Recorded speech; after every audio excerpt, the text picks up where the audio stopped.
भाई तू काम की तरह ना अपना मुंह भी कर ले बंद। चलो दोस्तों, मेरा एक दोस्त है, उसने अपने लिंक्डइन अकाउंट पर खुद के लिए लिखा है डिसीजन मेकिंग कंसल्टेंट। अच्छा, मैं आपको उसकी असलियत बताता हूं। घर पर ये डिसीजन मेकिंग कंसल्टेंट अपने पसंद की सब्जी भी नहीं बनवा पाता। गजब बेइज्जती है। लेकिन आपने न्यूज़ 18 इंडिया लगाने का डिसीजन सही लिया। वेलकम, नमस्ते, स्वागत है। मेरा नाम रौनक है, आप देख रहे हैं वायरल बात मेरे यानी रौनक के साथ। चैनल वालों ने बोला कि ऐसा शो बनाओ क्रांति आ जाए। मैंने कहा आ जाएगी 4-5 दिन बाद। उन्होंने कहा कैसे? मैंने कहा मकर संक्रांति।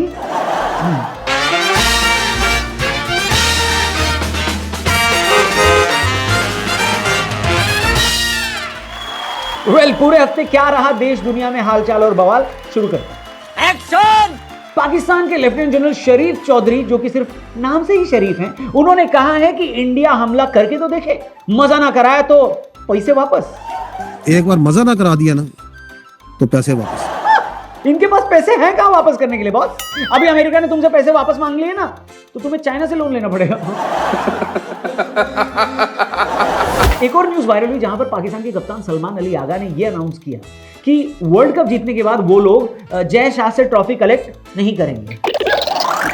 यह सुनकर पहला ख्याल मन में आया कि भाई ट्रॉफी कलेक्ट करने के लिए सबसे पहले जो कंडीशन होती है वो होती है कि आपको ट्रॉफी जीतनी जरूरी होती है, और ट्रॉफी जीतने के लिए आपको यूएसए को हराना पड़ता है पहले, है ना? और अब की बार तो यूएसए सेम ग्रुप में है। लेकिन हेलो, बाद में पता चला कि एक फेक न्यूज़ है। सलमान अली आगा ने ऐसा कुछ भी नहीं कहा। सही है, अच्छा है। सलमान अली आगा कप्तान चाहे जितने भी खराब हो, आदमी उतने खराब नहीं है। क्या बात है सर, क्या बात है सर। वेस्ट इंडीज के ऑलराउंडर जेसन होल्डर ने इंडिया के एशिया कप में मोहसिन नकवी से ट्रॉफी न लेने पर आपत्ति जताई और कहा है जस्ट टू मच। ठीक है होल्डर भैया, एक बात बताओ जरा, कल को ये मान लो कि अमेरिका आपके देश पर हमला करता है, जो कि बाय द वे कर भी सकता है।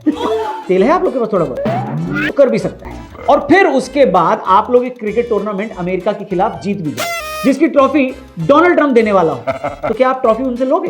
बोलो बोलो, टेल।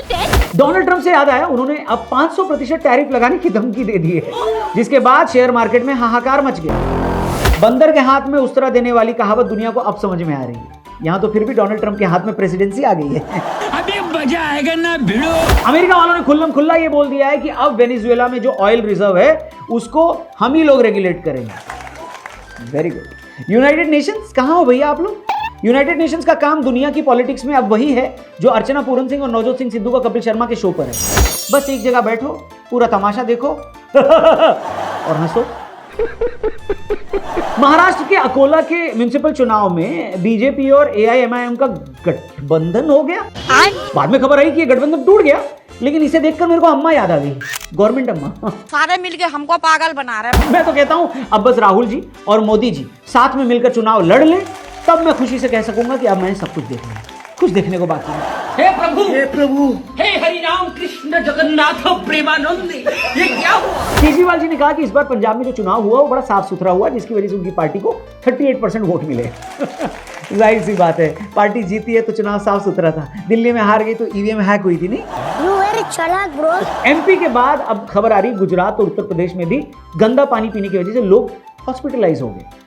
मैं सारी सरकारों से हेलो ये कहना चाहता हूं कि ये कोई इंस्टाग्राम का ट्रेंड नहीं है ना, जो आप लोग फॉलो कर रहे हो कि एक राज्य ने किया तो दूसरे को भी फॉलो करना है। ऐसा मत करो, ठीक करो यार। यश की टॉक्सिक फिल्म का टीजर रिलीज हो गया है उनके 40th बर्थडे पर, और ये भी अनाउंस किया गया कि ये फिल्म 19 मार्च को रिलीज होगी।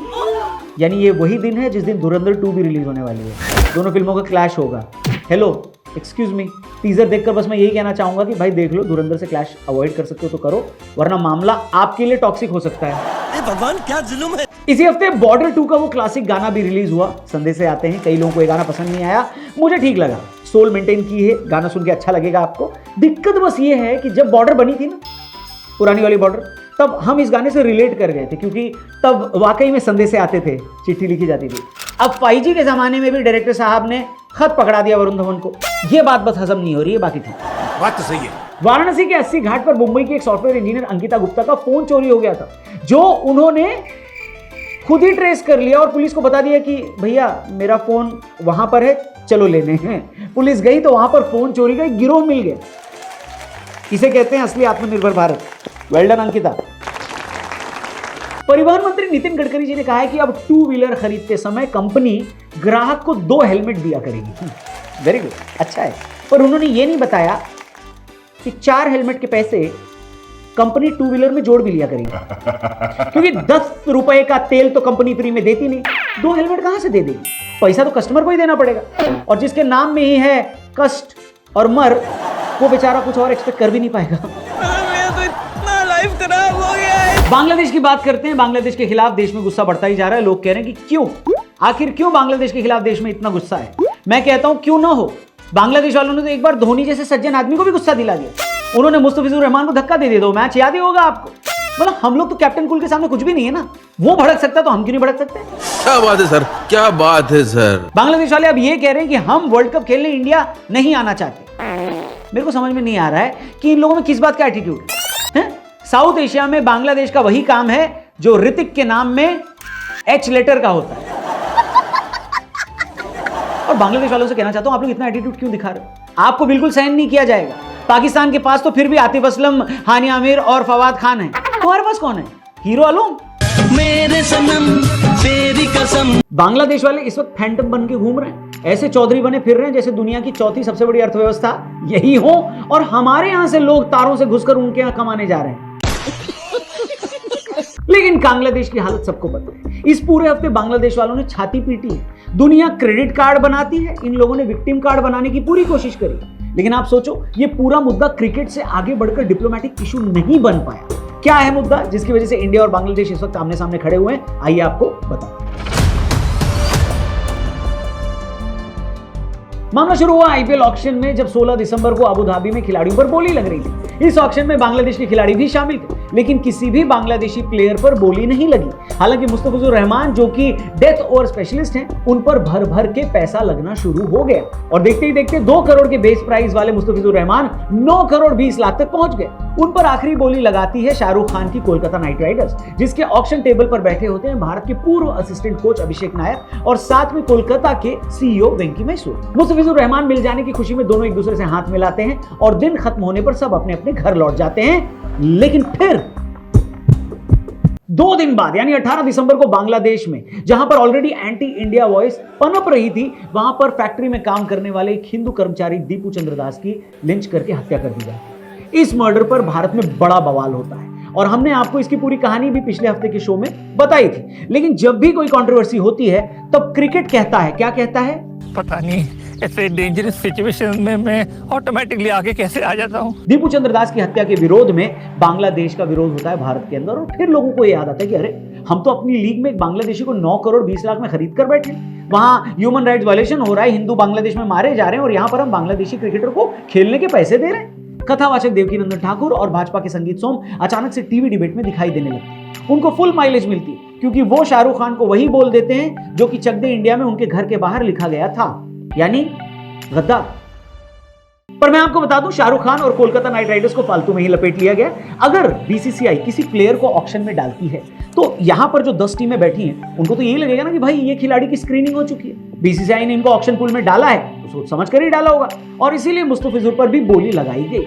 9 करोड़ 20 लाख रुपए की बोली शाहरुख खान की टीम ने अकेले थोड़ी ना लगा दी। 2 करोड़ रुपए था मुस्तफिजुर रहमान का बेस प्राइस, और उन पर सबसे पहली बोली दिल्ली की टीम ने लगाई। उसके बाद दिल्ली और चेन्नई सुपर किंग्स के बीच एक बिडिंग वॉर हुई। शाहरुख खान की कोलकाता ने तो 5 करोड़ 60 लाख के बाद मुस्तफिजुर रहमान पर पैसा लगाना शुरू किया, और क्योंकि केकेआर के पास सबसे ज्यादा पैसा था अब की बार ऑक्शन में, तो वही लेकर भी गए मुस्तफिजुर को, वरना दिल्ली और चेन्नई के पास भी मुस्तफिजुर जा सकते थे। आप सोचो, इस पूरे मैटर में नुकसान तो खाली कोलकाता का हुआ, क्योंकि अब उनके जो 9 करोड़ हैं वो वापस आ गए हैं, उनका वो अचार थोड़ी ना डालेंगे। इसलिए केकेआर को मतलब पेटो, बेचारे हंगामा के राजपाल यादव की तरह बन गए हैं, और आजकल ये बोल रहे हैं, क्या बोल रहे हैं? मारो, हमको जिंदा मत छोड़। मामला बढ़ा तो बीसीसीआई ने दखल दिया और कोलकाता वालों से कहा कि आप लोग मुस्तफिजुर को बोलो। क्या बोलो? पहली फुर्सत में निकल, कोई जरूरत नहीं हिंदुस्तान को तेरी। और मुस्तफिजुर को निकालने के बाद बीसीसीआई ने केकेआर को बोला कि हम आपको रिप्लेसमेंट दे देंगे, जिसको लेना है, जिस भी खिलाड़ी को आप ले लें। क्योंकि बीसीसीआई आईपीएल की गवर्निंग बॉडी है, तो कोलकाता को उसका हुक्म मानना ही था। मुस्तफिजुर को कोलकाता रिलीज कर देती है। मीडिया मुस्तफिजुर रहमान से पूछती है कि आपका इस पर क्या कहना है, तो उसमें उन्होंने कहा कि मैं कह भी क्या सकता हूं, मेरा फैसला तो है नहीं। लेकिन बांग्लादेश क्रिकेट बोर्ड इस बात पे भड़क गया। इसके बाद बांग्लादेश वाले सीधे आईसीसी को धमकी देते हैं कि हमारा वर्ल्ड कप का कोई भी मैच इंडिया में नहीं होना चाहिए, इंडिया से बाहर करवाओ, हम इंडिया नहीं जा सकते क्योंकि वहां पर हमें सिक्योरिटी इशू है। भैया सीधे सीधे ताल ठोक के इनको बोलना चाहिए कि हमारे प्लेयर को तुमने नहीं खिलाया, इस वजह से हम इंडिया खेलने नहीं आएंगे। ये सिक्योरिटी का रोना क्यों रो रहे हो भाई? सिक्योरिटी का सीन तो ये है, मैं आपको बता दूं रियलिटी, कि इनका खुद का सबसे बड़ा प्लेयर शाकिब अल हसन अभी बांग्लादेश वापस नहीं जा पा रहा है, क्योंकि शेख हसीना की पार्टी से वो मेंबर ऑफ पार्लियामेंट था। बोलो बोलो टेल टेल। तुम अपने देश के सबसे बड़े क्रिकेटर को तो सिक्योरिटी दे नहीं पा रहे हो और हमें बता रहे हो गुरु कि हम तुम्हें सिक्योरिटी नहीं दे पाएंगे। इससे पहले पाकिस्तान ने भी यही बहाना बनाया था कि हम T20 वर्ल्ड कप इंडिया खेलने नहीं आ सकते क्योंकि इंडिया में हमको सिक्योरिटी इशू है। मैं आपको बता दूं दोस्तों, ये नैरेटिव इसलिए बनाया जा रहा है क्योंकि 2036 ओलंपिक की मेजबानी के लिए इंडिया दावेदार होने जा रहा है, और क्योंकि अब ओलंपिक में क्रिकेट भी शामिल है इसलिए इस तरह के बयान हमारे स्टैंड को नेगेटिवली इंपैक्ट कर सकते हैं, इसलिए हमारे पड़ोसी ऐसा बोल रहे हैं। शाबाश बेटा।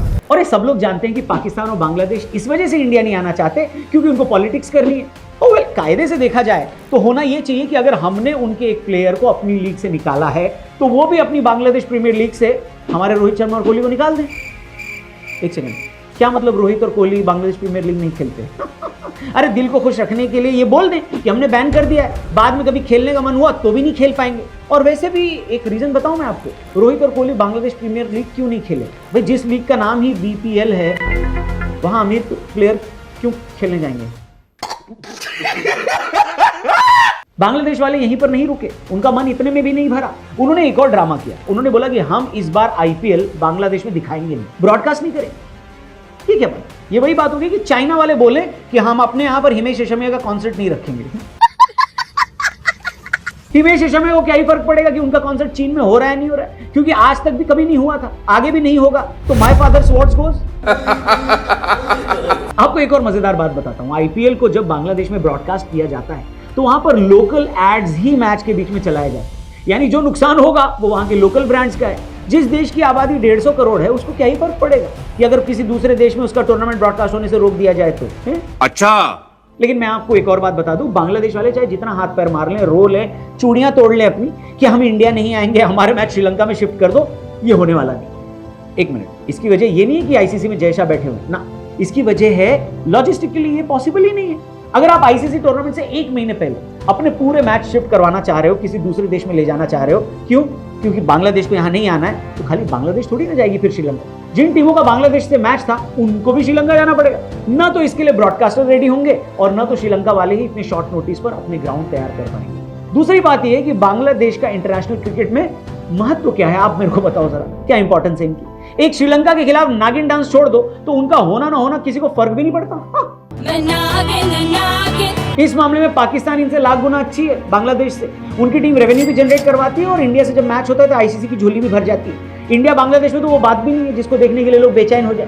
तो कहने का मतलब ये है दोस्तों कि या तो ऊंट पहाड़ के नीचे आएगा या फिर रेगिस्तान में भटकता रहेगा। ऊंट के पास तीसरा ऑप्शन है ही नहीं। ये बड़ी अच्छी बात कही है। बांग्लादेश चाहे कितना भी कह ले कि उसको सिक्योरिटी इशू है, असल बात यह है कि ऐसा कुछ नहीं, क्योंकि ऐसा होता तो बांग्लादेश अपने नागरिकों को भी ऐसी एडवाइजरी जारी करके बोलती कि आप लोग इंडिया मत जाओ। लेकिन हेलो, बांग्लादेशियों का इंडिया आना रुका थोड़ी ना, लीगली या इलीगली आ ही जा रहे हैं। तू समझा? हाँ। नहीं, तू समझा नहीं। वैसे आपको पता है बांग्लादेश की अपनी ओलंपिक टीम क्यों नहीं है? मैं बताता हूँ, क्योंकि जितने भी लोग वहां कूद सकते थे, फांद सकते थे, दौड़ सकते थे, तैर सकते थे, वो ऑलरेडी ये सब कुछ करके बॉर्डर क्रॉस करके इंडिया में घुस चुके हैं, इसलिए अब खेलने के लिए कोई बचा ही नहीं वहां।